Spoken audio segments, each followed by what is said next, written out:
Hey, man. Wait, what's wrong? Still got that stomach bug? No, it's just, I have an idea to talk about samurai armor for a video, but... What's wrong with that? You've been taking pictures at like 3 samurai museums this year alone. You gotta use that footage for something. Yeah, but it's... this. Oh, Fortnite. Look, you've been wanting to make a video on samurai armor for a while now, right? Yeah... So go for it, dude. Everyone knows you're not dropping your integrity to ride an already dead horse. I mean, no offense, you kinda suck at the game. No lie there. You know what? You're right. I've been sitting on a ton of info for this that I've been wanting to share in a cultural video for a long time now. Just never found the right vehicle for it. So screw it. Let's talk about Fortnite's new Musha skin. There you go. But what exactly are you gonna talk about? Well, something I've been kinda curious about is if you actually took this armor into an all-out battle royale against 99 other people, how helpful would this armor actually be? Wait, are we talking traditional medieval fighting or are we talking gunfighting? Both. Yeah, see, that's something that's always bugged me. A lot of fictional stories set up medieval Japan as having this mentality that guns are, quote, dishonorable weapons. And perhaps on an individual level that was true for a few warriors, but no, ever since the Portuguese sold Japan their first guns in 1543, the Warring States country immediately fell in love with matchlocks, even creating their own Tanegashima rifles soon after. So yeah, samurai armor saw plenty of use and evolution on the battlefield when going up against black powder weapons. And to be honest, considering how the armor was put together, it was actually pretty optimal for both avoiding projectiles and keeping the wearer mobile.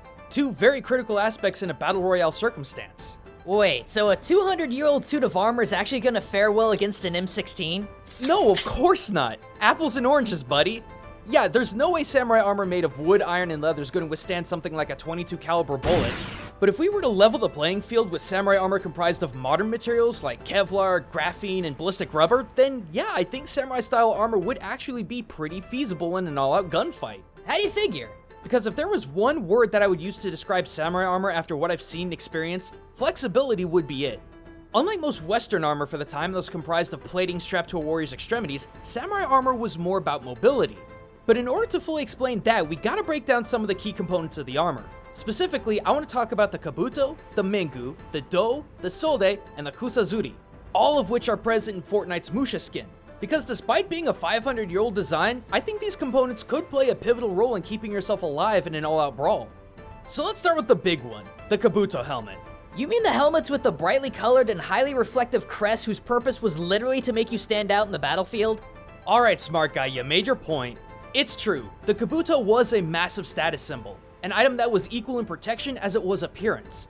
Often specially made and given to samurai by their lords as rewards in their service, the Kabuto was something almost sacred, with each one possessing their own lavish and original designs of horns, crests, and even golden figures pristinely mounted on their helmet. Holy crap, how the heck are you supposed to fight in something that big? Well, you weren't.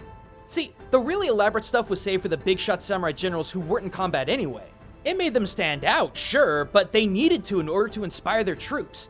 But it wasn't like they were going into the thick of combat. Which is why I think Fortnite's Musha armor actually works. Is it grandiose? Sure, but it's still manageable in size and discretion. After all, you've got literal tie-dyed hippies on the battlefield as well, so I think you're gonna fit in just as good or bad as anyone else. But the important thing that comes into play here is shape. So tell me gang, what's the fastest way to kill someone in Fortnite? Headshots, right? Well, despite being the most flamboyant piece of armor, the Kabuto is also one of the trickiest to get a clean hit. While the Hachi or domed core of the helmet is just like any other, the rest of the helmet is a myriad of protective plating and sloping armor. Good luck trying to get a bolt between the eyes because you not only have to go through the Mabizashi visor plate, but you're also going to have to go through the Maedate crest, which can be all manner of shapes and sizes of metal. And that's if you're a perfect shot. If you're off by even a little bit, you're likely going to hit the Fukigaishi, curved outcroppings of the helmet made to deflect enemy swords from striking the head and would just as easily deflect shots. But say you got the drop on the guy and are about to put a bolt in the back of his head. Well, then you gotta contend with the Shikoro. This is comprised of layers upon layers of metal sheets tied with leather sloping downward that protected the back of the head and the neck. Basically, you're trying to shoot a sloping 40 to 60 degree angle with all manner of extra bends and curves thrown in the mix. And having worn a few myself, no, Kabuto are not that cumbersome to wear. And even if you're able to penetrate it, there's still a huge chance you missed. Again, Kabuto were the fanciest part of all the samurai's armor, and because of this, they all had drastically different and elaborate sizes and shapes, which made it really hard to see where exactly the head is. In this X-ray image of a standard Kabuto, courtesy of the Dallas Samurai Collection, you can see that the human skull only really occupies about 60% of the helmet itself, with the rest of it being empty space for the sake of making the helmet look cool. So even if you get that headshot, there's still a 40% chance you didn't hit anything. What about the Mengu, or the various face masks of the armor? I mean, that's gotta get in the way, right? Wouldn't it actually be more of a liability on the field when you need to be constantly checking your surroundings? Actually, no. Surprisingly enough, it contours around the face and cheekbones pretty well and doesn't obscure vision at all either. And you want to talk efficiency, it actually has a drainage system to prevent sweat from being built up in the mask. Originally, Mengu were the more psychological pieces of armor, crafted to make the warrior look like a raging deity or a terrifying monster like a Tengu. On the inside, masks were often lacquered in a bright red in order to give what little of the face the enemy could see a hellish red glow to it, again making the wearer look more terrifying. But how useful was it practically? Well, for one, the Mengu actually helped counterbalance the weight of the massive Kabuto, but also, this is still an iron mask laced with leather. Might not protect your face from a direct assault rifle bullet or anything, but it certainly would protect it from things like rocket or grenade shrapnel. But isn't your neck still exposed? Nope, thanks to the Yodarekake, a throat guard comprised of 5 to a dozen different plates of metal and leather that ran all the way down your chest. So yeah, good luck hitting those vital spots. Next, let's look at the Do, or chest armor. This one's actually pretty interesting because out of all of the pieces, the Do was the one that evolved over the centuries the most. Before the 16th century, this chest and back armor originally was crafted into layers of plates held by chainmail. But after the introduction of the matchlock rifle, samurai and daimyo began crafting their chest pieces similar to that of European cuirass armor, making them far more resistant to gunfire. So honestly, replace the iron with Kevlar and you get the same effect. Same goes for the Sode as well. Unlike most spalders that only protected the warrior's shoulder, Sode provided protection from the chin all the way down to the elbows.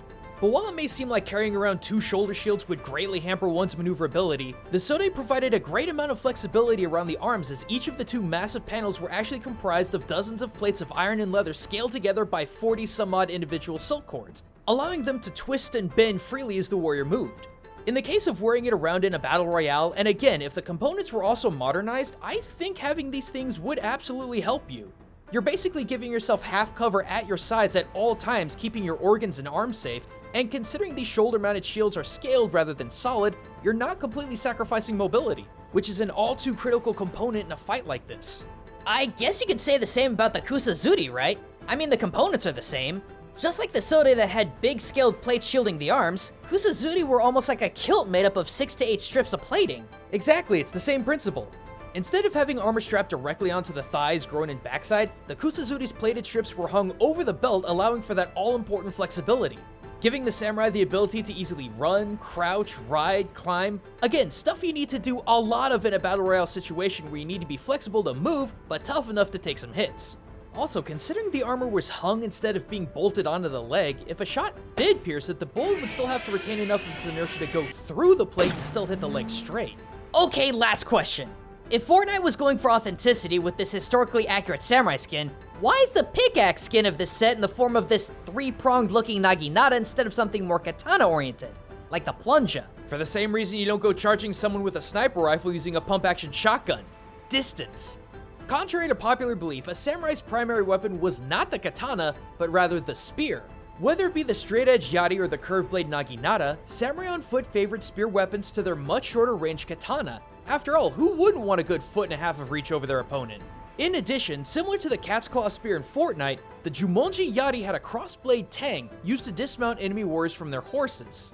So while you'd be hard-pressed to break down materials with a spear alone, I gotta give the game some credit for being accurate in both its weapons and armor. Well, I guess all things considered, samurai armor may not be the worst thing to wear in a gun-crazy battle royale.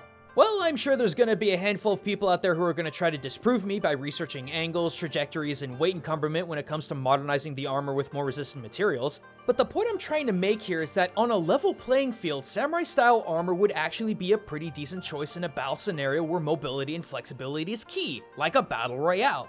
Because for hundreds of years, that's exactly what it had to do. Is it the perfect armor for a battle royale game? Well, absolutely not, considering how much time it actually takes to put the frickin' thing on fully. But if placed in a wacky scenario like a 100 VL gunfight, my money would be on the dude with the samurai armor more than the guy in the full plate. But thanks for watching, everyone.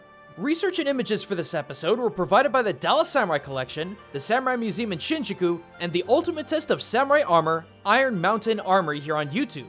For more info on samurai armor, its functionality, and its history, I highly urge you guys to check these out. And apologies that I couldn't get this video out sooner, everyone.